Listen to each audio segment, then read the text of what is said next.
નમસ્કાર દોસ્તો, સુપરફાસ્ટ તાજા સમાચારમાં તમારું સ્વાગત છે। દેશ, દુનિયા અને ગુજરાતના તાજા, મોટા અને સૌથી મહત્વપૂર્ણ સમાચાર જાણીએ તે પહેલા તમે ચેનલમાં નવા હોય તો ચેનલને જરૂરથી સબસ્ક્રાઇબ કરીને વિડીયોને લાઇક કરી દેજો।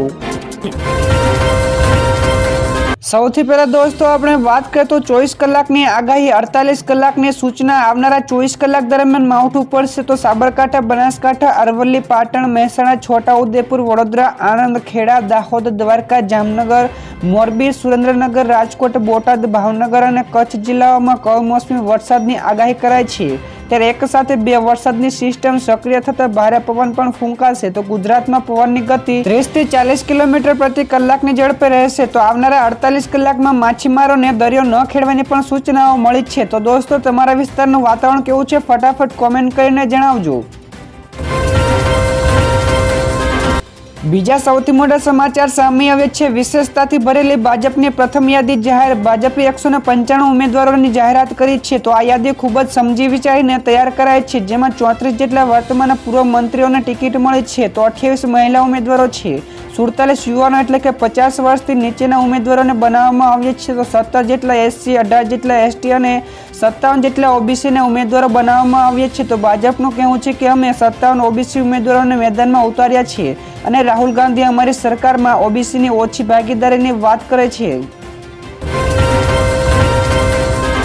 આગળ વધુ એક સૌથી મોટા સમાચાર મળ્યા છે। 1.64 લાખ કરોડના તેલ અને ગેસ ક્ષેત્રના પ્રોજેક્ટોનું અનાવરણ। પીએમ મોદીએ ગઈકાલે બિહારના બેગુસરાય જિલ્લામાંથી સમગ્ર ભારતમાં ₹1.62 લાખ કરોડના તેલ અને ગેસ ક્ષેત્રના પ્રોજેક્ટોનું અનાવરણ કર્યું હતું। તો હરિયાણા, આંધ્રપ્રદેશ, મહારાષ્ટ્ર, બિહાર, પંજાબ, કર્ણાટક તેમજ કેજી બેસિનમાં આવેલા પ્રોજેક્ટોનો સમાવેશ થાય છે। તો આ સિવાય પીએમએ HURLના ખાતર પ્લાન્ટને પણ રાષ્ટ્રને સમર્પિત કર્યો હતો। તો ખેડૂતોને આગામી સમયમાં પોષણક્ષમ ભાવે ઉયા ખાતર પણ અપાશે।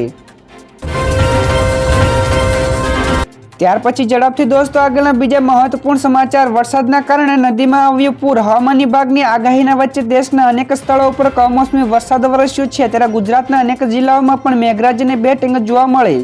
જોકે જમ્મુ કાશ્મીરમાં ભારે વરસાદ અને વાવાઝોડાની અસર જોવા મળી હતી। ત્યારે વરસાદના કારણે ધરલા નદીમાં પાણીના પ્રવાહમાં ભારે વધારો થતાં પૂર જેવી સ્થિતિ જોવા મળી હતી, જેનો વિડીયો અને ફોટા પણ સામે આવે છે।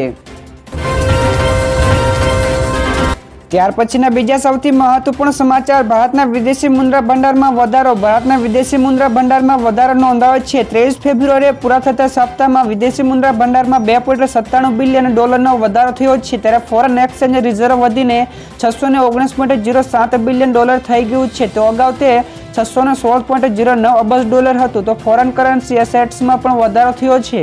ત્યારે કરન્સી એસેટ્સ $2.40 બિલિયન વધીને $548.18 બિલિયન થઈ ગયું છે। ત્યારે સોનાના ભંડારમાં પણ વધારો જોવા મળ્યો છે।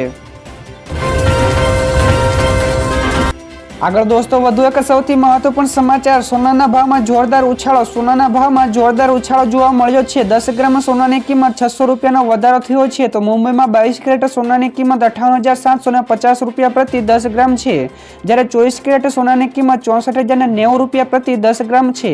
તો દિલ્હીમાં પણ 22 કેરેટની કિંમત ₹58,900 અને 24 કેરેટની કિંમત ₹64,240 છે। ત્યારે ખાસ એ છે કે રાજ્ય કર, ઘડામણ અને એક્સાઇઝ ડ્યુટીના કારણે આખા દેશમાં સોનાની કિંમતોમાં ફેરફાર હોય છે।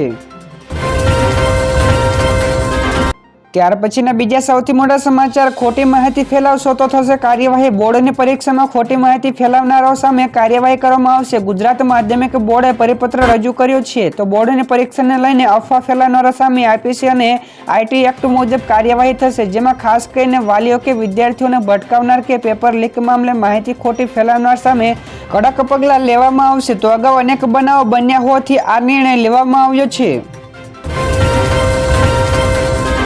ત્યારબાદના દોસ્તો બીજા સૌથી મોટા સમાચાર સામે આવ્યા છે। મનાલીમાં ગ્લેશિયર તૂટ્યું, વાહનો દટાયા। જ્યાં દર્શક મિત્રો, હિમાચલ પ્રદેશના મનાલીમાંથી મોટા સમાચાર સામે આવી રહ્યા છે। તો ગ્લેશિયર તૂટવાના કારણે ઘણા બધા વાહનો દટાઈ ગયા હોવાના સમાચાર મળ્યા છે। ત્યારે હાલમાં કોઈ પણ પ્રકારની જાનહાનિના સમાચાર નથી। ત્યારે રેસ્ક્યુ ટીમને પણ ઘટના સ્થળે મોકલવામાં આવી છે। તો દોસ્તો આગળના બીજા સમાચાર ગુજરાતના હવામાન વિશે પણ મળ્યા છે. તો અંજારમાં ગઈકાલે સૌથી વધુ 1.5 ઇંચ વરસાદ ખાબક્યો. રાજ્યમાં સૌરાષ્ટ્ર, કચ્છ અને ઉત્તર ગુજરાત સહિતના અનેક વિસ્તારોમાં કમોસમી વરસાદ પડ્યો હતો. તો ગઈકાલે વહેલી સવારથી જ સૌરાષ્ટ્રના જામનગર, રાજકોટ, દ્વારકામાં વરસાદ શરૂ થયો હતો. ત્યારે કચ્છના અંજારમાં સૌથી વધુ 1.5 ઇંચ જેટલો વરસાદ ખાબક્યો હતો. તો મહેસાણાના મંડાલી સહિતના વિસ્તારોમાં પણ માવઠું થયું હતું. તો દ્વારકા, બનાસકાંઠા સહિતના અનેક જિલ્લાઓમાં ભારે પવન સાથે વરસાદ પડતા ઘઉં, જીરા સહિતના પાકોને ભારે નુકસાન થવાની ભીતિ સેવાય છે.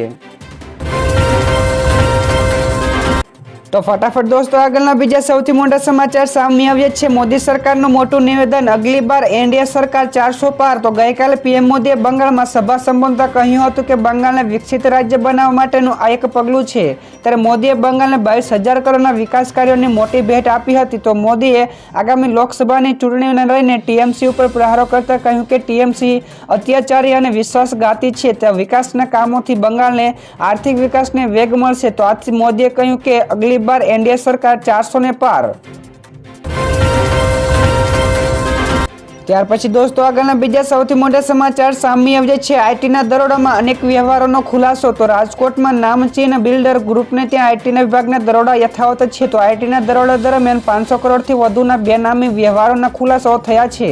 તો સર્ચ ઓપરેશન દરમિયાન બિલ્ડરોના હિસાબોની ડાયરીઓમાં અનેક રોકાણકારોના નામ પણ ખુલ્યા હોવાનું સામે આવ્યું છે. ત્યારે નામચીન બિલ્ડર ગ્રુપ, લાડાણી અને ઓર્બિટને ત્યાં 4 દિવસથી સર્ચ ઓપરેશન ચાલી રહ્યું છે. તો સર્ચ ઓપરેશન દરમિયાન અનેક પ્રકારની બેનામી રકમો પણ પકડાવાની શક્યતાઓ છે. તો દોસ્તો આગળના બીજા સૌથી મોટા સમાચાર સામે આવ્યા છે. 10 દિવસ માટે ઇન્ટરનેશનલ એરપોર્ટ જાહેર. જ્યાં દર્શક મિત્રો, જામનગર ખાતે હાલ દેશના સૌથી ધનિક પરિવારના અનંત અંબાણી અને રાધિકા મર્ચન્ટના પ્રી વેડિંગ સમારોહને ધ્યાનમાં રાખીને જામનગર એરપોર્ટને 10 દિવસ માટે ઇન્ટરનેશનલ એરપોર્ટ જાહેર કરવામાં આવ્યું છે.